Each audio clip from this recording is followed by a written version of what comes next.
Hello students, welcome to Easy Learning with Suvida. Fourth chapter, Keeping Diseases Away. അകറ്റി നിർത്താം രോഗങ്ങളെ. അപ്പോൾ ഇവിടെ കുറേ ന്യൂസ് പേപ്പർ കട്ടിങ്സ് ഉണ്ട്. Prevent rat fever, alert recommended.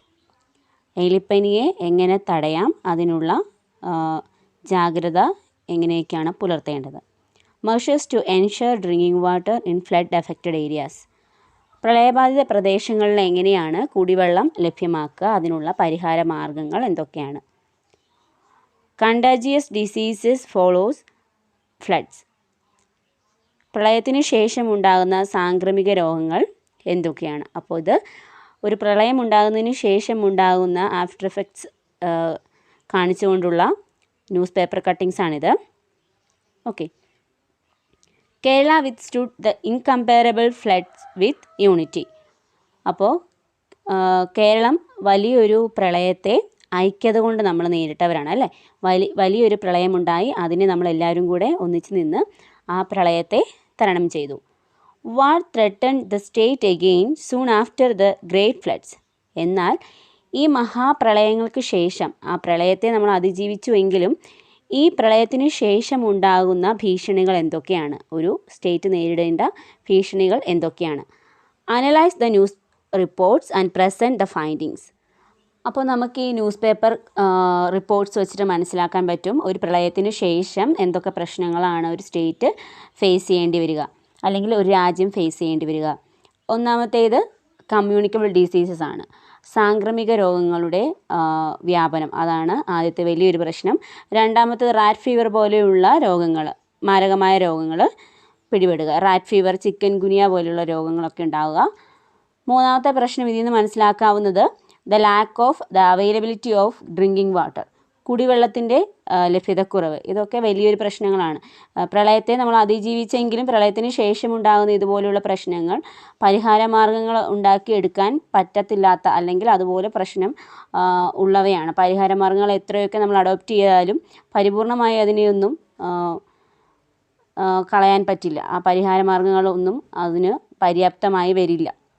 പൂർണ്ണമായും അതിനെ നമുക്ക് മാറ്റിയെടുക്കാൻ കഴിയില്ല എന്നർത്ഥം. Okay. What are the reason for the spread of diseases in such situations. അപ്പോൾ ഇതുപോലെയുള്ള ഈ സിറ്റുവേഷൻസിൽ നമുക്ക് ഈ ഡിസീസ് സ്പ്രെഡ് ആകുന്നതിൻ്റെ കാരണം എന്താണ്, ഡിസ്കസ് എന്നാണ് പറഞ്ഞിട്ടുള്ളത്. അപ്പോൾ ഈ സിറ്റുവേഷൻസിൽ, അതായത് ഈ പ്രളയം പോലെയുള്ള സിറ്റുവേഷൻ ഉണ്ടാകുമ്പോൾ, അല്ലെങ്കിൽ എന്തെങ്കിലുമൊക്കെ നാച്ചുറൽ കലാമിറ്റീസ് ഉണ്ടാകുമ്പോൾ എങ്ങനെയാണ് ഈ രോഗം വ്യാപിക്കുന്നത്. അപ്പോൾ ഈ രോഗങ്ങളുടെയൊക്കെ മോഡ് ഓഫ് ട്രാൻസ്മിഷൻ എങ്ങനെയാണ്, രോഗം എങ്ങനെയാണ് വ്യാപിക്കുക. എയർ, വായു വഴിയും, വാട്ടർ, വെള്ളം വഴിയും, അല്ലെങ്കിൽ ഫുഡ് വഴിയൊക്കെയാണ് സാധാരണ ഈ രോഗങ്ങളൊക്കെ എന്ത് ചെയ്യുക, അല്ലെങ്കിൽ ഡയറക്റ്റ് കോണ്ടാക്റ്റ് വഴിയൊക്കെയാണ് രോഗം ഒരാളിൽ നിന്ന് ഒരാളിലേക്ക് വ്യാപിക്കുന്നത്. അപ്പോൾ ഇങ്ങനെ ഈ നാച്ചുറൽ കലാമിറ്റീസ് ഉണ്ടാകുമ്പോൾ ഈ പലതരത്തിൽ ആളുകൾ ഒന്നിച്ചു കൂടുന്നു, അല്ലെങ്കിൽ പലയിടത്ത് ഇങ്ങനെ വെള്ളം കെട്ടിക്കിടക്കുന്നു. അങ്ങനെയുള്ള ഒരു അവസ്ഥയിലൊക്കെ വരുമ്പോൾ അവിടെ ഒരു വൃത്തിഹീനം ആയ ഒരു അന്തരീക്ഷം സൃഷ്ടിക്കും. അവിടെ നിന്നാണ് ഇതുപോലുള്ള രോഗങ്ങൾ സാധാരണ ഏറ്റവും കൂടുതൽ കണ്ടുവരുന്നത്. Conditions suitable for the multiplication and transmission of pathogens exist in abundance and this may cause the spread of various communicable diseases. Most of the pathogens are micro organisms. അപ്പോൾ ഒരു പാത്തോജൻ ഒരു രോഗകാരി നമ്മുടെ ശരീരത്തിലേക്ക് കയറിക്കഴിഞ്ഞാൽ അതിന് സ്യൂട്ടബിൾ ആയിട്ടുള്ളൊരു കണ്ടീഷനാണ് നമ്മുടെ ശരീരത്തെങ്കിൽ തീർച്ചയായും എന്ത് ചെയ്യും, മൾട്ടിപ്പിൾ ആവും, അത് വിഭജിക്കും, അത് ഇരട്ടിയാവും. അപ്പോൾ ഈ transmission of pathogens exist in abundance in this way may cause spread of various communicable diseases. അതായത് ആ പാത്തോജന് സ്യൂട്ടബിൾ ആയിട്ടുള്ള ഒരു ട്രാൻസ്മിഷൻ കിട്ടുകയാണെങ്കിൽ, ഒരാളിൽ നിന്ന് മറ്റൊരാളിലേക്ക് സ്പ്രെഡ് ആകാനുള്ള ഒരു വേ കിട്ടുകയാണെങ്കിൽ തീർച്ചയായും അതുവഴി വായു ആണെങ്കിൽ വായു, അല്ലെങ്കിൽ വെള്ളമാണെങ്കിൽ വെള്ളം, അതിലൂടെ പടർന്ന് മറ്റുള്ളവരിലേക്ക് എത്തും. അങ്ങനെ ഈസി ആയിട്ട് ആ രോഗം വ്യാപിക്കുകയും ചെയ്യും. അപ്പോൾ most of the pathogen are micro organisms. ഈ സൂക്ഷ്മാണുക്കളെല്ലാം തന്നെ, അപ്പോൾ രോഗകാരി സൂക്ഷ്മാണുക്കളാണ്. ഈ സൂക്ഷ്മാണുക്കളിൽ പകുതിയും അല്ലെങ്കിൽ ഒരു ഭൂരിപക്ഷത്തോളവും രോഗത്തിന് കാരണമാകുന്ന സൂക്ഷ്മാണുക്കളാണ്. സൂക്ഷ്മാണുക്കൾ എന്ന് പറഞ്ഞാൽ നമുക്ക് കണ്ണുകൊണ്ട് കാണാൻ പറ്റത്തില്ലാത്ത, മൈക്രോസ്കോപ്പിൻ്റെ ഏഴോടുകൂടി മാത്രം കാണാൻ പറ്റുന്നവയാണ് സൂക്ഷ്മാണുക്കൾ. ഈ സൂക്ഷ്മാണുക്കളിൽ തന്നെ പകുതിയും രോഗകാരിയായ സൂക്ഷ്മാണുക്കളാണ്. അപ്പോൾ നമുക്ക് കണ്ണുകൊണ്ട് കാണാൻ പറ്റില്ല. അതുതന്നെയാണ് ഇതിൻ്റെ ഏറ്റവും വലിയൊരു പ്രശ്നവും. Okay, next one, micro organisms and diseases. ഈ സൂക്ഷ്മാണുക്കളും അല്ലെങ്കിൽ കണ്ണുകൊണ്ട് കാണാൻ കഴിയത്തില്ലാത്ത ഈ രോഗാണുക്കളും അവ മൂലമുണ്ടാകുന്ന രോഗങ്ങളും. You have learned that there are many microorganisms that are useful to humans. നമുക്കറിയാം ഈ മൈക്രോ ഓർഗാനിസം സൂക്ഷ്മജീവികൾ പലതും മനുഷ്യൻ്റെ ശരീരത്തിന് ആവശ്യമുള്ള, നമ്മുടെ ശരീരത്തിൽ തന്നെ ബാക്ടീരിയാസ് ഒക്കെ ഉണ്ട് അല്ലേ. അപ്പോൾ മനുഷ്യ ശരീരത്തിന് ആവശ്യമായ അല്ലെങ്കിൽ മനുഷ്യന് ഗുണം ചെയ്യുന്ന ധാരാളം സൂക്ഷ്മജീവികളുണ്ട്. But some of them are pathogens. എന്നാൽ അവയിൽ പലതും എന്താണ്? രോഗത്തിന് കാരണമാകുന്ന സൂക്ഷ്മജീവികളാണ്. Expand the list given below by including pathogenic microorganisms. അപ്പോൾ അത്തരത്തിൽ രോഗത്തിന് കാരണമാകുന്ന സൂക്ഷ്മജീവികൾ ഏതൊക്കെയാണെന്നാണ് ചോദിച്ചിട്ടുള്ളത്. ഒന്നാമത്തേത് കൊടുത്തിട്ടുണ്ട്, ബാക്ടീരിയയാണ് ഒന്നാമത്തെ സൂക്ഷ്മജീവി. നമുക്ക് പിന്നെ പറയാം വൈറസസ്, ഫംഗസ്, പ്രോട്ടോസോവ. ഇതൊക്കെ രോഗത്തിന് കാരണമാകുന്ന സൂക്ഷ്മജീവികളാണ്. Not only humans but other animals and plants are also affected by these pathogens. മനുഷ്യൻ മാത്രമല്ല, മൃഗങ്ങളും അതുപോലെ തന്നെ സസ്യങ്ങൾ പോലും ഇതുപോലെയുള്ള സൂക്ഷ്മജീവികളായ പാത്തോജൻസ്, രോഗകാരികളായ സൂക്ഷ്മാണുക്കൾ കൊണ്ട് പലതരത്തിലുള്ള രോഗങ്ങൾ പിടിപെടുന്നവയാണ്.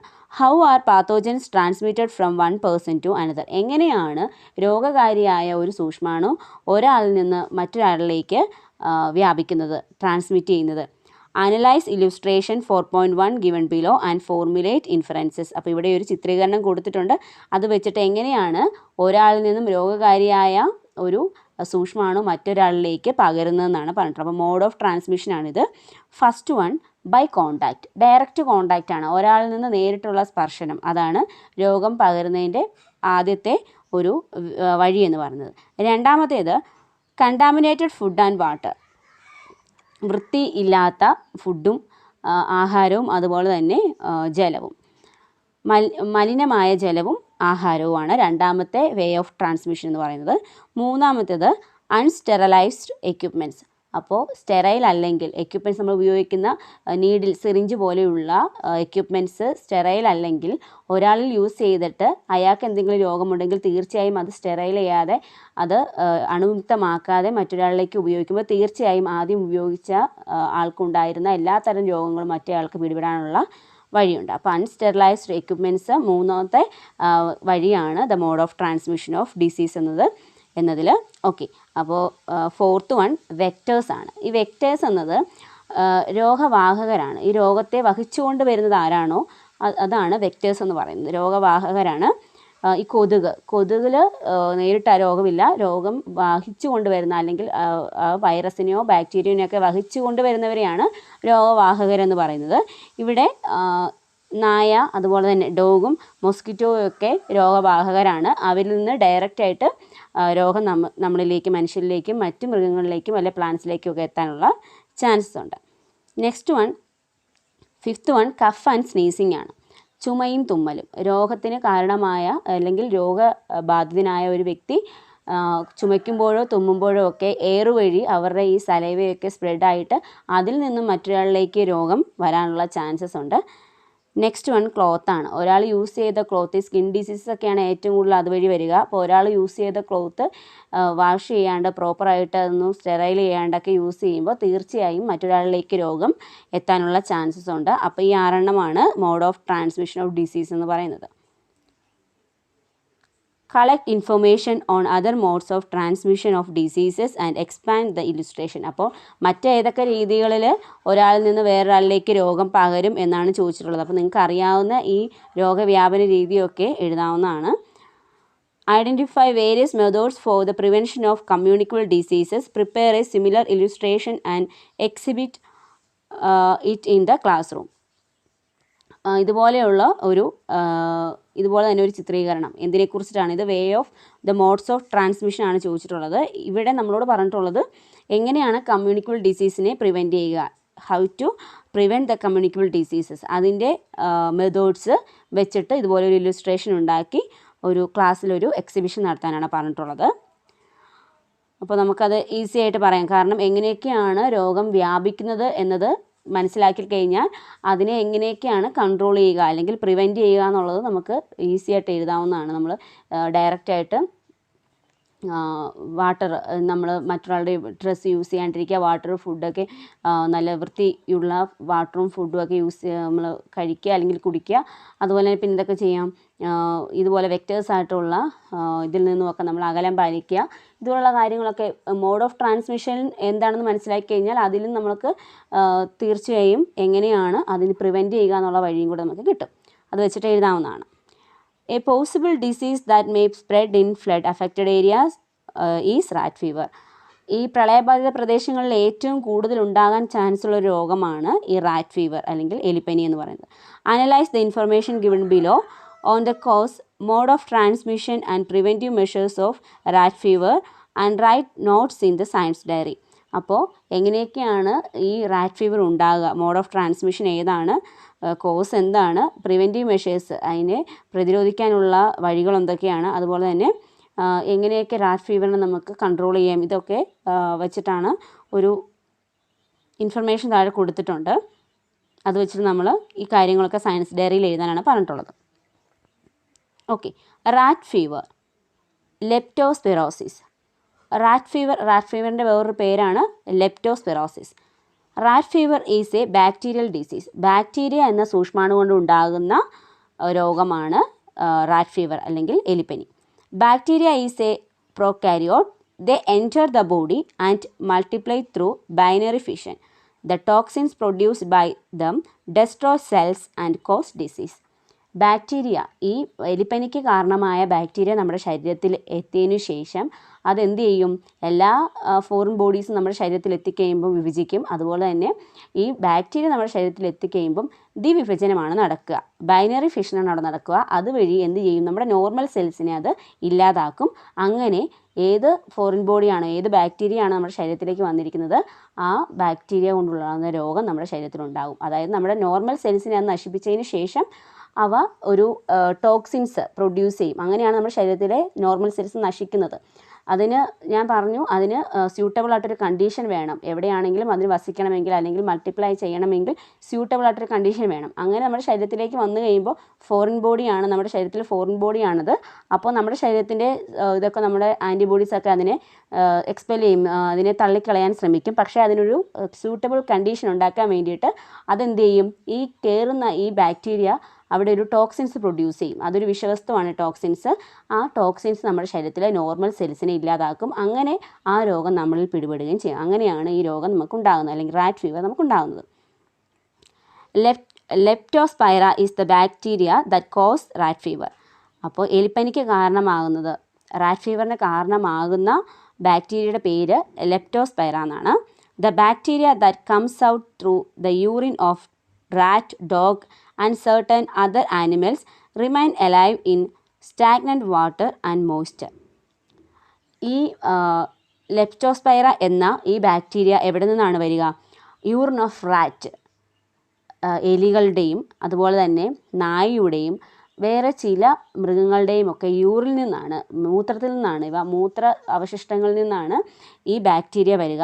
ഇത് പിന്നീട് റിമൈൻ അലൈവ്, പിന്നീട് എവിടെ ഇത് ജീവിക്കും, സ്റ്റാഗ്നൻറ്റ് വാട്ടർ ആൻഡ് മോയ്സ്ചർ, കെട്ടിക്കിടക്കുന്ന വെള്ളത്തിലോ മറ്റോ ഒക്കെ ഇതെന്ത് ചെയ്യും, ഈർപ്പമുള്ളിടത്തൊക്കെ ഇതെന്ത് ചെയ്യും, വൃത്തിഹീനമായ അന്തരീക്ഷത്തിലാണ് പിന്നീട് ഇത് ജീവിക്കുക. When bacteria reach blood through wounds they affected body cells and produce certain toxins. ഈ ബാക്ടീരിയ നമ്മുടെ ശരീരത്തിലേക്ക് എങ്ങനെയാണ് പ്രവേശിക്കുന്നത്, നമ്മുടെ ശരീരത്തിൽ എവിടെയെങ്കിലും വൂൺസ്, ചെറിയ ചെറിയ മുറിവുകളുണ്ടെങ്കിൽ ഇതുവഴിയാണ് കെട്ടിക്കിടക്കുന്ന വെള്ളത്തിൽ നമുക്ക് ഡയറക്റ്റ് കോണ്ടാക്റ്റ് ഉണ്ടാകുകയാണെങ്കിൽ തീർച്ചയായും അവിടെ ഈ റാറ്റ്സിൻ്റെ അല്ലെങ്കിൽ ഡോഗ്സിൻ്റെയൊക്കെ മലമൂത്ര വിസർജനം അവിടെ അവശിഷ്ടങ്ങളുണ്ടെങ്കിൽ തീർച്ചയായും അതുവഴി ഈ ലെപ്റ്റോസ്പൈറ എന്ന ബാക്ടീരിയ ഈ വൂണ്ട് വഴി നമ്മുടെ ബ്ലഡിലേക്ക് എത്തും. അതിനുശേഷം ഇത് എന്ത് ചെയ്യും, നമ്മുടെ ശരീരത്തിൽ ഒരു സ്യൂട്ടബിൾ ആയിട്ടുള്ള ഒരു കണ്ടീഷൻ ഉണ്ടാക്കിയെടുക്കാൻ വേണ്ടിയിട്ട് അത് സർട്ടൻ ടോക്സിൻസ് പ്രൊഡ്യൂസ് ചെയ്യും. They cause damage to blood capillaries which in turn leads to internal bleeding.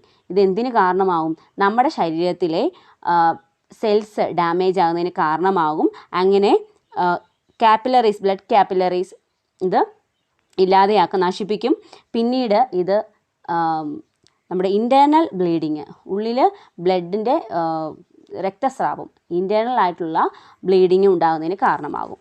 Okay, severe fever. അപ്പോൾ നമുക്കറിയാം ഈ ഫീവർ എന്ന് പറയുന്നത് തന്നെ പനി അല്ലെങ്കിൽ ടെമ്പറേച്ചർ, നമ്മുടെ ശരീരത്തിൽ നോർമൽ ടെമ്പറേച്ചർ റൈസ് ആകുക എന്ന് പറയുന്നത് തന്നെ എന്താണ്, നമ്മുടെ ശരീരത്തിൽ ഏതെങ്കിലും ഒരു ഫോറിൻ ബോഡി അല്ലെങ്കിൽ ഏതെങ്കിലും ഒരു പാത്തോജൻ നമ്മുടെ ശരീരത്തിലേക്ക് എൻ്റർ ചെയ്ത് കഴിയുമ്പോൾ നമ്മുടെ ശരീരം അതിനെ ഒന്ന് റിജക്റ്റ് ചെയ്യുന്നതിൻ്റെ ഒരു ഭാഗമാണ്, ഒരു മെക്കാനിസമാണ് എന്ന് പറയുന്നത് ഈ നമ്മുടെ ശരീരത്തിലെ ടെമ്പറേച്ചർ ഉയരുക എന്നുള്ളത്. അപ്പോൾ ഈ ലെപ്റ്റോസ്പൈറ എന്ന ബാക്ടീരിയ നമ്മുടെ ശരീരത്തിലേക്ക് വൂണ്ട് വഴി കയറി കഴിയുമ്പോൾ നമ്മുടെ ശരീരം കാണിക്കുന്ന ഒരു ലക്ഷണമാണ് ഫീവർ എന്നത്. അപ്പോൾ ഈ എലിപ്പനിക്കും അതുപോലെ തന്നെ സിവിയർ ഫീവർ, അതുപോലെ തന്നെ ഹെഡേക്ക്, തലവേദന, muscle pain, redness in eyes etcetera are the major symptoms.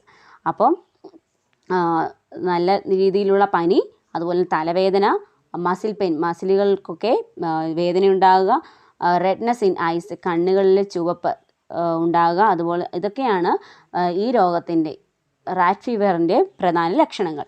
Rat fever can be completely cured through early diagnosis and treatment. നേരത്തെ കണ്ടുപിടിക്കുകയാണെങ്കിൽ അല്ലെങ്കിൽ ഈ രോഗലക്ഷണങ്ങളൊക്കെ പ്രാഥമിക ഘട്ടത്തിൽ തന്നെ കണ്ടുപിടിക്കുകയാണെങ്കിൽ റാറ്റ് ഫീവറിനെ നമുക്ക് പൂർണ്ണമായും ഡയഗ്നോസ് ചെയ്ത് പൂർണ്ണമായും നമുക്ക് ട്രീറ്റ് ചെയ്ത് മാറ്റാം, നമുക്കതിനെ ചികിത്സിച്ച് മാറ്റാവുന്നതാണ്. പക്ഷേ ഒരുപാട് താമസിച്ചാൽ തീർച്ചയായും മരണത്തിന് വരെ കാരണമാകാവുന്ന ഒരു രോഗമാണ് rat fever. The realization that immunization is better than treatment is very important to stop the spread of disease. നമ്മൾ ഏത് രോഗത്തിനാണെങ്കിലും നമ്മൾ ആദ്യം മനസ്സിലാക്കേണ്ടത് immunisation is better than treatment. അതായത് ഒരു രോഗം വന്നതിന് ശേഷം അതിനെ ചികിത്സിച്ച് മാറ്റുന്നതിനേക്കാളും നല്ലത് നമുക്ക് രോഗപ്രതിരോധ ശേഷി ഉണ്ടാക്കുക എന്നുള്ളതാണ്. രോഗം നമ്മുടെ ശരീരത്തിലേക്ക് ഒരു വിധത്തിലുള്ള പാത്തോജൻസ് നമ്മുടെ ശരീരത്തിലേക്ക് എൻ്റർ ചെയ്യാതിരിക്കുക എന്നുള്ളതാണ് രോഗം വന്നതിന് ശേഷം ട്രീറ്റ് ചെയ്യുന്നതിനേക്കാളും നല്ലത്. അപ്പോൾ is very important to stop the spread of disease. അപ്പോൾ ഇതുപോലുള്ള ഡിസീസസ് സ്പ്രെഡ് ചെയ്യുന്നതിന് സ്പ്രെഡ് ചെയ്യുന്ന ഒരു അവസ്ഥ ഉണ്ടാകാതിരിക്കണമെങ്കിൽ തീർച്ചയായും നമുക്ക് നല്ല ഇമ്മ്യൂണിറ്റി പവർ ഉണ്ടായിരിക്കണം, നമുക്ക് നല്ല രോഗപ്രതിരോധ ശേഷി ഉണ്ടായിരിക്കണം. രോഗം വന്നതിന് അപ്പോൾ prevention is better than cure എന്ന് പറയുന്ന പോലെ നമ്മൾ രോഗം വന്നതിന് ശേഷം ചികിത്സിച്ച് മാറ്റുന്നതിനേക്കാൾ നല്ലത് ആ രോഗം വരാതെ തടയുന്നത് തന്നെയാവും. What are the measures to be taken to prevent the transmission of rat fever? Discuss and present suggestions. അപ്പോൾ എങ്ങനെയൊക്കെയാണ് റാറ്റ് ഫീവറിനെ നമുക്ക് തടയാൻ പറ്റുക, ഈ റാറ്റ് ഫീവർ ഉണ്ടാകുന്ന ഒരു അന്തരീക്ഷത്തെ എങ്ങനെയൊക്കെയാണ് നമുക്ക് തടയാൻ പറ്റുക, ആ ട്രാൻസ്മിഷൻ എങ്ങനെ നമുക്ക് ഇല്ലാതാക്കാൻ പറ്റും, പ്രിവെൻറ്റ് ചെയ്യാൻ പറ്റും എന്നൊക്കെയാണ് ചോദിച്ചിട്ടുള്ളത്. അതിൻ്റെയൊക്കെ മെഷേഴ്സ് നമുക്ക് എഴുതാവുന്നേ ഉള്ളൂ. കാരണം എങ്ങനെയൊക്കെയാണ് റാറ്റ് ഫീവർ ഉണ്ടാകുക എന്ന് മനസ്സിലാക്കി കഴിഞ്ഞാൽ അതിനെ എങ്ങനെയൊക്കെ പ്രിവെൻറ്റ് ചെയ്യാം എന്നുള്ളത്. അപ്പോൾ നമ്മൾ എന്തൊക്കെ നമുക്ക് എഴുതാം, നമ്മൾ ഈ ഡയറക്റ്റ് കോണ്ടാക്റ്റ് നമുക്ക് അവോയ്ഡ് ചെയ്യുക, ഈ സ്റ്റാഗ്നൻറ്റ് വാട്ടറുമായിട്ടുള്ള ഡയറക്റ്റ് കോണ്ടാക്റ്റ് നമ്മൾ അവോയ്ഡ് ചെയ്യുക. അതുപോലെ തന്നെ വൂണ്ടൊക്കെ നമ്മുടെ ശരീരത്തിൽ ചെറിയ മുറിവുകളാണെങ്കിൽ പോലും അത് പെട്ടെന്ന് ഹീലാകാനുള്ള മാർഗ്ഗങ്ങൾ നോക്കുക. ഓക്കെ, അതിനുശേഷം മാത്രം ഈ വാട്ടറും ഒക്കെ ആയിട്ടുള്ള ഈ കെട്ടിക്കിടക്കുന്ന വെള്ളത്തിൽ ഡയറക്റ്റ് കോണ്ടാക്റ്റ് തീർച്ചയായും ഒഴിവാക്കുക. മുറിവ് എവിടെയെങ്കിലും ശരീരത്തിൽ മുറിവുണ്ടെങ്കിൽ തീർച്ചയായും പെട്ടെന്ന് ഹീലാകാനുള്ള മാർഗ്ഗങ്ങൾ നോക്കുക. പിന്നെ എപ്പോഴും വൃത്തി ഉള്ള പരിസരങ്ങളിൽ ജീവിക്കുക, ചുറ്റുപാടും വൃത്തിയായിട്ടിരിക്കുക. ഇതൊക്കെയാണ് ഈ റാറ്റ് ഫീവറിനെ നമുക്ക് അവോയ്ഡ് ചെയ്യാനുള്ള പ്രിവെൻറ്റീവ് മെഷേഴ്സ് എന്ന് പറയുന്നത്. അപ്പോൾ ഇവിടെ പ്രിക്കോഷൻസ് ആഫ്റ്റർ ഫ്ലഡ്, പ്രളയത്തിന് ശേഷം ചെയ്യേണ്ട മുൻകരുതലുകൾ എന്തൊക്കെയാണെന്ന് ഇവിടെ കൊടുത്തിട്ടുണ്ട്. The department of health has given numerous instructions to avoid health issues that may arise after overcoming the emergency situations. അപ്പോൾ ഹെൽത്ത് ഡിപ്പാർട്ട്മെൻറ്റ് നമ്മളോട് പറഞ്ഞിട്ടുണ്ട് ഇതുപോലെയുള്ള ഫ്ലഡ് പോലെയുള്ള പ്രളയം പോലെയുള്ള എമർജൻസി സിറ്റുവേഷൻസൊക്കെ ഉണ്ടാകുമ്പോൾ എടുക്കേണ്ട ഇൻസ്ട്രക്ഷൻസ് എന്തൊക്കെ നിർദ്ദേശങ്ങൾ അവർ തന്നിട്ടുണ്ട്. ഒരുപാട് നമ്മൾ ഇങ്ങനെയുള്ള സമയത്ത് നമ്മൾ ഒരുപാട് പ്രിക്കോഷൻസ് എടുക്കേണ്ടതുണ്ട്. അപ്പോൾ ഈ ഹെൽത്ത് ഡിപ്പാർട്ട്മെൻറ്റ് നമുക്ക് അതിനുള്ള ഇൻസ്ട്രക്ഷൻസൊക്കെ മാർഗ്ഗനിർദ്ദേശങ്ങളൊക്കെ തന്നിട്ടുണ്ട്, എങ്ങനെയൊക്കെ അതിനെ ഓവർകം ചെയ്യാം എന്നുള്ളത്. Drinking boiled water and water purified using enough quantity of chlorine prevent water bone diseases. അപ്പോൾ വെള്ളത്തിൽ കൂടി ഈ പ്രളയത്തിന് ശേഷം ഉണ്ടാകുന്ന ഏറ്റവും വലിയ രോഗം ഈ മോഡ് ഓഫ് ട്രാൻസ്മിഷൻ എന്നത് വെള്ളത്തിൽ കൂടിയാണ്. അപ്പോൾ ഈ വെള്ളത്തിൽ കൂടി ഉണ്ടാകുന്ന ഈ അസുഖങ്ങൾ ഇല്ലാതാക്കാൻ തിളപ്പിച്ചാറിച്ച വെള്ളം മാത്രം കുടിക്കുക. പിന്നെ വെള്ളം പ്യൂരിഫൈ ചെയ്യാൻ വേണ്ടിയിട്ട്, ശുദ്ധീകരിക്കാൻ വേണ്ടിയിട്ട് ക്ലോറിൻ ഉപയോഗിക്കുക. എനഫ് ഒരുപാടല്ല, ആവശ്യത്തിന് മാത്രം ക്വാണ്ടിറ്റി ഓഫ് ക്ലോറിൻ യൂസ് ചെയ്ത് നമുക്ക് ഈ വാട്ടർ പ്യൂരിഫൈ ചെയ്യാം. As there is a chance for the multiplication of mosquitoes in stagnant water, proper measures to check increase in mosquitoes should be adopted. അപ്പോൾ ഈ കെട്ടിക്കിടക്കുന്ന വെള്ളത്തിൽ ഈ മൊസ്കിറ്റോസ്, ഈ കൊതുകുകൾ മുട്ടയിട്ട് പെരുകുന്നതിന് ധാരാളം മാർഗങ്ങളുണ്ട്. അപ്പോൾ ഈ കൊതുകുകൾ പെരുകാതിരിക്കാനുള്ള മാർഗങ്ങളാണ് നമ്മൾ നോക്കേണ്ടത്. ഈ ചിരട്ട പോലെയുള്ള ചെറിയ ചെറിയ പാത്രങ്ങളിലൊക്കെയും എന്ത് ചെയ്യാം, ചെറിയ കെട്ടിക്കിടക്കുന്ന വെള്ളത്തിലൊക്കെ ധാരാളം കൊതുകുകൾ മുട്ടയിട്ട് അവ വിരിയുന്നതിന് കാരണമാവും, ഒരുപാട് കൊതുകുകൾ ഉണ്ടാകുന്നതിന് കാരണമാവും. അപ്പോൾ അത് അവോയ്ഡ് ചെയ്യുക. അതിനുള്ള മാർഗങ്ങളൊക്കെയാണ് ആദ്യം അഡോപ്റ്റ് ചെയ്യേണ്ടത്. For controlling diseases like rat fever, eliminate the vectors and take preventive medicine as per the direction of experts. അപ്പോൾ റാറ്റ് ഫീവർ പോലെയുള്ള മഹാരോഗങ്ങളെയൊക്കെ മാറ്റാൻ വേണ്ടിയിട്ട് നമ്മൾ എന്ത് ചെയ്യുക, റാറ്റ് ഫീവറിൻ്റെ വെക്ടേഴ്സിൽ നിന്ന് നമുക്ക് മാറി നിൽക്കും. അപ്പോൾ റാറ്റ് ഫീവറിൻ്റെ വെക്ടർ ആരാണ്? ഇതുപോലെയുള്ള ഈ യൂറിൻ, മൃഗങ്ങളുടെയൊക്കെ യൂറിനിൽ നിന്നാണ് നമുക്കിത് ഉണ്ടാകുക. അപ്പോൾ എലിയും അതുപോലെയുള്ള മൃഗങ്ങളുമൊക്കെ യൂറിൻ പാസ് ചെയ്യുന്ന ആ ഒരു അന്തരീക്ഷത്തെ ഇല്ലാതാക്കുക. അപ്പോൾ ആ വെക്ടറിൽ നിന്ന് നമ്മൾ എന്ത് ചെയ്യണം, കഴിവതും ഒഴിവായി നിൽക്കുക. നമ്മുടെ പരിസരമൊക്കെ എപ്പോഴും വൃത്തിയായി സൂക്ഷിക്കുക. അതുപോലെ ഈ സ്റ്റാഗ്നൻ്റ് വാട്ടറുമായിട്ട്, ഈ മലിനജലവുമായിട്ടുള്ള കോണ്ടാക്റ്റ് മാക്സിമം ഒഴിവാക്കുക. അതുപോലെ തന്നെ എന്തെങ്കിലും വൂൺസ് ഉണ്ടെങ്കിൽ അത് ഹീലാകാനുള്ള മാർഗ്ഗങ്ങൾ ശ്രദ്ധിക്കുക. അപ്പോൾ അങ്ങനെ ഒരു ഇതിൽ മാത്രം നമുക്കത് കൺട്രോൾ ചെയ്യാൻ പറ്റുള്ളൂ. അതുപോലെ തന്നെ പ്രിവെൻറ്റീവ് മെഡിസിൻസ് ഒക്കെ ഉണ്ട്, ഇമ്മ്യൂണിറ്റി ബൂസ്റ്റേഴ്സ് പോലെയുള്ള പ്രിവെൻറ്റീവ് മെഡിസിൻസ് ഒക്കെ ഉണ്ട്. ഇതൊക്കെ ഡയറക്ഷൻ ഓഫ് ദ എക്സ്പേർട്സ്, നല്ല ഡോക്ടേഴ്സിനെ കൺസൾട്ട് ചെയ്തതിന് ശേഷം മാത്രം ഇതുപോലുള്ള പ്രിവെൻറ്റീവ് മെഷേഴ്സൊക്കെ നമുക്ക് എടുക്കാവുന്നതാണ്. Disease affected person must undergo diagnostic test to confirm their illness and should take proper medicines. ഈ ഡിസീസ് അഫക്റ്റഡ് ആയിട്ടുള്ള പേഴ്സൺസ് എന്ത് ചെയ്യണം, തീർച്ചയായും ഒരു ഡയഗ്നോസ്റ്റിക്സ് ടെസ്റ്റിന് പോകണം. അത് രോഗനിർണയ പരിശോധനയ്ക്ക് തീർച്ചയായും പോകണം. Undergo diagnostics test to confirm their illness and should take proper medicine. എന്തെങ്കിലുമൊക്കെ രോഗലക്ഷണങ്ങൾ കണ്ടു കഴിഞ്ഞാൽ നമ്മൾ തീർച്ചയായും ആ രോഗം അതാണോ എന്ന് കൺഫേം ചെയ്യാൻ ഒരു വൈദ്യപരിശോധനയ്ക്ക് വിധേയമാകണം. അത് ആ രോഗമാണെന്ന് കൺഫേം ചെയ്ത് കഴിഞ്ഞാൽ തീർച്ചയായും അതിനുള്ള മെഡിസിൻസ് പ്രോപ്പർ വേയിൽ തന്നെ നമ്മൾ സ്വീകരിക്കണം. അതായത് ഡോക്ടറിനെ കൺസൾട്ട് ചെയ്ത് ഡോക്ടറിൻ്റെ നിർദ്ദേശപ്രകാരം അതിനുള്ള മരുന്നുകൾ കഴിക്കണം. People living in unsafe places must shift to safe places as per instructions. അപ്പോൾ അൺസേഫ് ആയിട്ടുള്ള സ്ഥലങ്ങളിൽ ജീവിക്കുന്നവർ, ഈ ഇതുപോലെയുള്ള ഫ്ലഡ് വരുമ്പോൾ ബാധിക്കുന്ന പ്രളയബാധിത പ്രദേശങ്ങളിലൊക്കെ, പ്രളയം ബാധിക്കാൻ ചാൻസസ് ഉള്ള പ്രദേശങ്ങളിൽ നിന്നൊക്കെ അൺസേഫ് ആയിട്ടുള്ള പ്രദേശങ്ങളാണ്. അങ്ങനെയുള്ള അൺസേഫ് ആയിട്ടുള്ള പ്രദേശങ്ങളിൽ കഴിയുന്നവരൊക്കെ തീർച്ചയായും ഇൻസ്ട്രക്ഷൻസ്, ഈ അധികാരികളുടെ മാർഗ്ഗനിർദ്ദേശങ്ങൾക്കനുസരിച്ച് ഒരു സേഫ് ആയിട്ടുള്ള പ്ലേസസിൽ പോയി ഷിഫ്റ്റ് ചെയ്യുക, അങ്ങോട്ട് താമസം മാറുക. Okay, ensure personal hygiene and environmental hygiene at the rehabilitation centers and create an atmosphere to protect health. നമ്മൾ ഈ പ്രളയബാധിത പ്രദേശങ്ങളിലെ ഉള്ളവരൊക്കെ പുനരധിവസിപ്പിക്കുന്നത് ഇതുപോലുള്ള റീഹാബിലിറ്റേഷൻ സെൻറ്റേഴ്സിലൊക്കെയാണ്. അപ്പോൾ അവിടെ ആളുകൾ കൂട്ടമായിട്ടാണ് ജീവിക്കുക, കോമൺ ബാത്റൂമൊക്കെ ആയിരിക്കും. അപ്പോൾ അവിടെയും എന്ത് ചെയ്യുക, പേഴ്സണൽ ഹൈജീൻ, വ്യക്തിഗതമായിട്ടുള്ള ശുചിത്വം പാലിക്കുക, അതിനോടൊപ്പം തന്നെ സാമൂഹ്യ ശുചിത്വവും പാലിക്കുക, പരിസര ശുചിത്വവും എൻവയോൺമെൻറ്റൽ ഹൈജീനും പാലിക്കുക. അതുപോലെ തന്നെ ഒരു ഹെൽത്തി അറ്റ്മോസ്ഫിയർ അവിടെ ഉണ്ടാക്കിയെടുക്കുക എന്നുള്ളതും ഓരോ വ്യക്തിയുടെയും ധർമ്മമാണ്. Bacteria cause many other diseases like rat fever. എലിപ്പനി പോലെ തന്നെ മറ്റ് രോഗങ്ങൾക്കും ബാക്ടീരിയ കാരണമാകാറുണ്ട്. Other bacterial diseases. ഇത്തരത്തിൽ ബാക്ടീരിയ കൊണ്ടുണ്ടാകുന്ന മറ്റ് രോഗങ്ങൾ ഏതൊക്കെയാണെന്ന് നോക്കാം. First one, diphtheria. തൊണ്ടമുള്ള് എന്ന് പറയാറുണ്ട്. ഈ ഒരു അവസ്ഥയാണ് diphtheria. Diphtheria spreads through cough, sneezing or directly from the infected person to another person. അപ്പോൾ ഡിഫ്തീരിയ എങ്ങനെയൊക്കെയാണ് വ്യാപിക്കുക? ഒന്ന്, ഇൻഫെക്റ്റഡ് ആയിട്ടുള്ള അല്ലെങ്കിൽ ഡിഫ്തീരിയ ഉള്ള പേഴ്സൺ ചുമയ്ക്കുമ്പോഴോ തുമ്മുമ്പോഴോ ഒക്കെ അയാളുടെ മ്യൂക്കസും സലൈവയൊക്കെ വായുവിൽ സ്പ്രെഡായി മറ്റൊരു പേഴ്സണിലേക്ക് എത്താനുള്ള ചാൻസസ് ഉണ്ട്.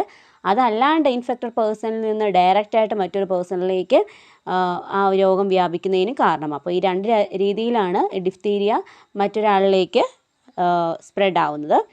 Analyse the information and figure 4.2 related to diphtheria and prepare a table including the pathogen, symptoms and treatment for the disease.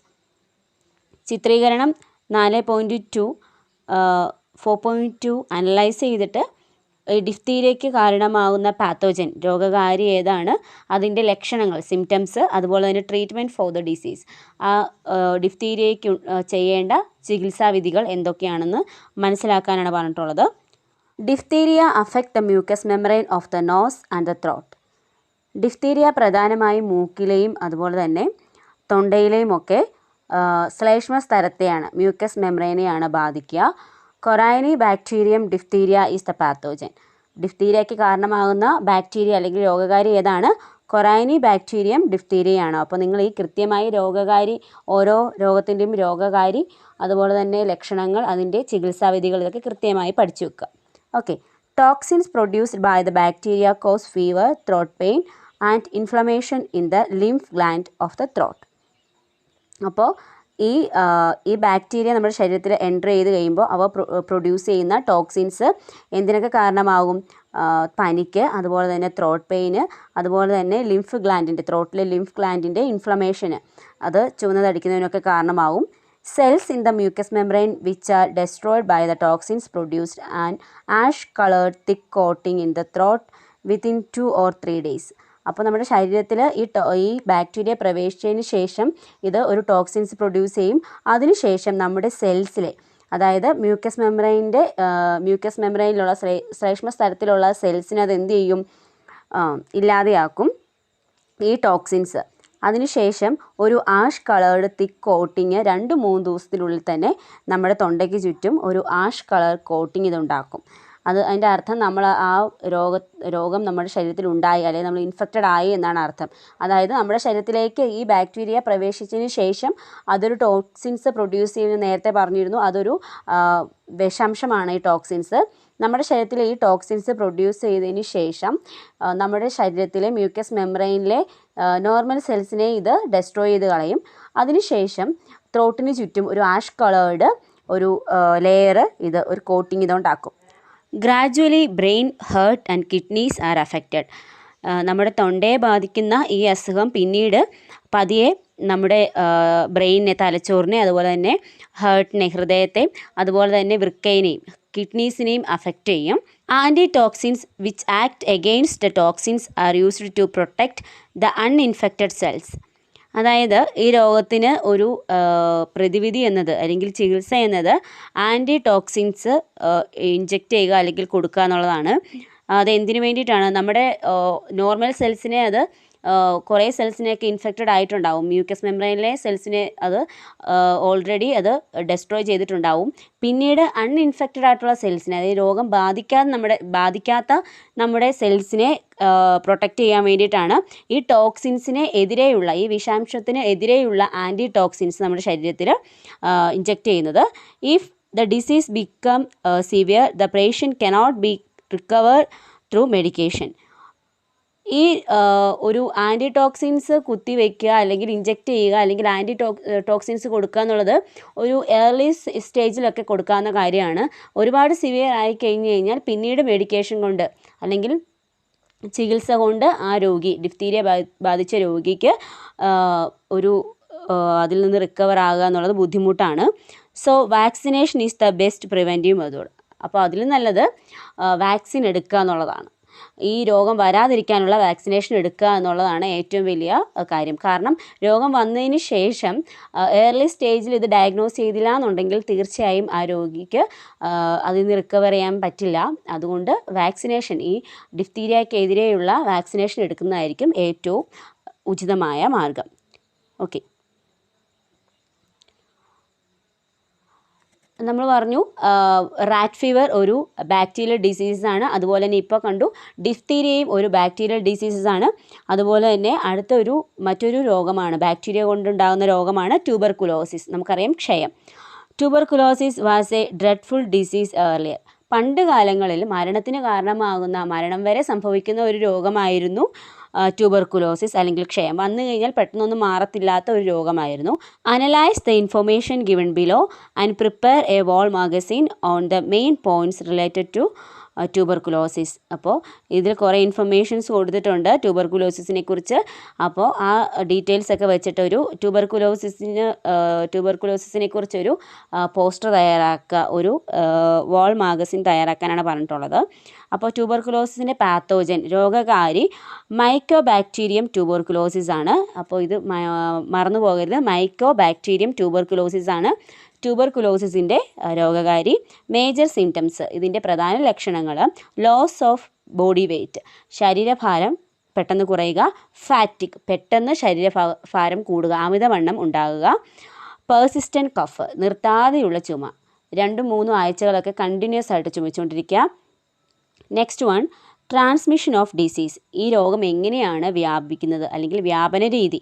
When the patient speaks, cough or sneeze, the pathogens spread into the air and thereby to others. ഈ tuberculosis infected ആയിട്ടുള്ള ഒരു വ്യക്തി ചുമയ്ക്കുമ്പോഴോ സംസാരിക്കുമ്പോഴോ അതുപോലെ തന്നെ തുമ്മുമ്പോഴോ ഒക്കെ ഈ മ്യൂക്കസിലോ അല്ലെങ്കിൽ അയാളുടെ സലൈവയിൽ നിന്നുമൊക്കെ ഈ പാത്തോജൻസ് എന്ത് ചെയ്യും? എയറിൽ സ്പ്രെഡ് ആവും, വായിൽ സ്പ്രെഡായിട്ട് ഇത് വേഗം തന്നെ മറ്റൊരു പേഴ്സണിലേക്ക് പകരുന്നതിന് കാരണമാവും. അങ്ങനെയാണ് ട്യൂബർകുലോസിസിൻ്റെ ട്രാൻസ്മിഷൻ നടക്കുന്നത്. Then organs or body parts affected, ഏത് ശരീരഭാഗത്തെയാണ് ഈ ട്യൂബർകുലോസിസ് എന്ന രോഗം ബാധിക്കുക? Tuberculosis mainly affect the lungs, പ്രധാനമായും ട്യൂബർകുലോസിസ് നമ്മുടെ ലങ്സിനെയാണ്, ശ്വാസകോശത്തെയാണ് ബാധിക്കുക. But kidneys, bones, joints, brain etcetera are also affected by this disease. പക്ഷേ നമ്മുടെ കിഡ്നിയും അതുപോലെ തന്നെ ബോൺസ്, എല്ലുകളും അതുപോലെ തന്നെ ജോയിൻറ്റ്സ്, ബ്രെയിൻ, തലച്ചോറിനെ വരെയും ഇത് ബാധിക്കാനുള്ള സാഹചര്യം ഉണ്ട് ഈ ട്യൂബർകുലോസിസ് എന്ന രോഗം. ട്രീറ്റ്മെൻറ്റ്, ഇതിനുള്ള ട്രീറ്റ്മെൻറ്റ് എന്താണ്? ട്യൂബർകുലോസിസ് ഉണ്ടായാലുള്ള ചികിത്സാവിധി: ബൈ അഡ്മിനിസ്ട്രിങ് ആൻറ്റിബയോട്ടിക്സ്. ഈ ട്യൂബർകുലോസിസിനെതിരെയുള്ള ആൻറ്റിബയോട്ടിക് എടുക്കുക എന്നുള്ളതാണ്. ഇഞ്ചക്ഷനായോ ടാബ്ലറ്റായോ. ട്രീറ്റ്മെൻറ്റ് എന്നത് അഡ്മിനിസ്റ്ററിങ് ആൻറ്റിബയോട്ടിക് ആണ്. അപ്പോൾ ഒരു പ്രോപ്പർ മെഡിക്കേഷൻ എടുക്കുക എന്നുള്ളത് മാത്രമേ ഉള്ളൂ ഈ രോഗം വന്നാലുള്ള ആകെയുള്ള ഒരു ചികിത്സാവിധി എന്നുള്ളത്. അപ്പോൾ ആൻറ്റിബയോട്ടിക് എടുക്കുക എന്നുള്ളതാണ് ട്യൂബർകുലോസിസിൻ്റെ ട്രീറ്റ്മെൻറ്റ് എന്നത്. വേറൊരു ട്രീറ്റ്മെൻറ്റും ഇല്ല. Okay, next one, vaccine. ഈ രോഗം വരാതിരിക്കാനുള്ള, വന്നതിന് ശേഷം നമുക്ക് ആൻറ്റിബയോട്ടിക് എടുക്കാം. വാക്സിൻ എന്താണ്? രോഗം വരാതിരിക്കാനുള്ള ഒരു പ്രിവെൻറ്റീവ് മെഷറാണ് വാക്സിൻ. അപ്പോൾ വാക്സിനേഷൻ ഏതാണ്? BCG is used as preventive vaccine against tuberculosis. അപ്പോൾ BCG വാക്സിനാണ് ഈ ട്യൂബർകുലോസിസിന് എതിരെ എടുക്കുന്ന ഒരു വാക്സിനേഷൻ. അപ്പോൾ BCG എന്നതിൻ്റെ ഫുൾ ഫോം ബാസിലെ കാൽമെറ്റ് ഗ്വെറിൻ എന്നാണ്. TB എന്നാണ് പൊതുവേ ട്യൂബർകുലോസിസ് അറിയപ്പെടുന്നത്. അപ്പോൾ ഈ BCG വാക്സിനേഷൻ എടുത്തു കഴിഞ്ഞാൽ നമുക്ക് ഈ ക്ഷയരോഗത്തെ നമ്മുടെ ജീവിതത്തിൽ നിന്ന് മാറ്റി നിർത്താൻ പറ്റും. Prepare a chart based on the information collected on the national tuberculosis prevention programme and exhibit it in the class. അപ്പോൾ നാഷണൽ ട്യൂബർകുലോസിസ് പ്രിവെൻഷൻ പ്രോഗ്രാം എന്ന് പറയുന്ന ഒരു പ്രോഗ്രാമിന് വേണ്ടിയിട്ട് ഈ ട്യൂബർകുലോസിസിൻ്റെ ഇൻഫർമേഷൻസ് ഒക്കെ വെച്ചിട്ട് അതൊക്കെ കളക്ട് ചെയ്തിട്ട് ഒരു ചാർട്ട് തയ്യാറാക്കാനാണ് പറഞ്ഞിട്ടുള്ളത്. അത് എന്നിട്ട് എന്ത് ചെയ്യണം? ക്ലാസ് റൂമിൽ എക്സിബിറ്റ് ചെയ്യണം. Collect additional information on other bacterial diseases and their mode of transmission and prepare a table, exhibit it in the class. അപ്പോൾ ഇപ്പോൾ നമ്മൾ 2-3 രോഗങ്ങൾ, ബാക്ടീരിയ കൊണ്ടുണ്ടാകുന്ന രോഗങ്ങൾ നമ്മൾ കണ്ടു. അപ്പോൾ ഇതുപോലെ ബാക്ടീരിയൽ ഡിസീസസ്, മറ്റ് ഏതൊക്കെ ബാക്ടീരിയൽ ഡിസീസസ് ഉണ്ട്, അവയുടെ മോഡ് ഓഫ് ട്രാൻസ്മിഷൻ, അവ എങ്ങനെയാണ് ഒരാളിൽ നിന്ന് മറ്റൊരാളിലേക്ക് സ്പ്രെഡ് ആകുന്നത് എന്നതിനെക്കുറിച്ച് ഇൻഫർമേഷൻ കളക്ട് ചെയ്തിട്ട് അതിനെക്കുറിച്ചൊരു ടേബിൾ പ്രിപ്പയർ ചെയ്ത് ക്ലാസ്സിൽ അവതരിപ്പിക്കാനാണ് പറഞ്ഞിട്ടുള്ളത്. ഓക്കെ.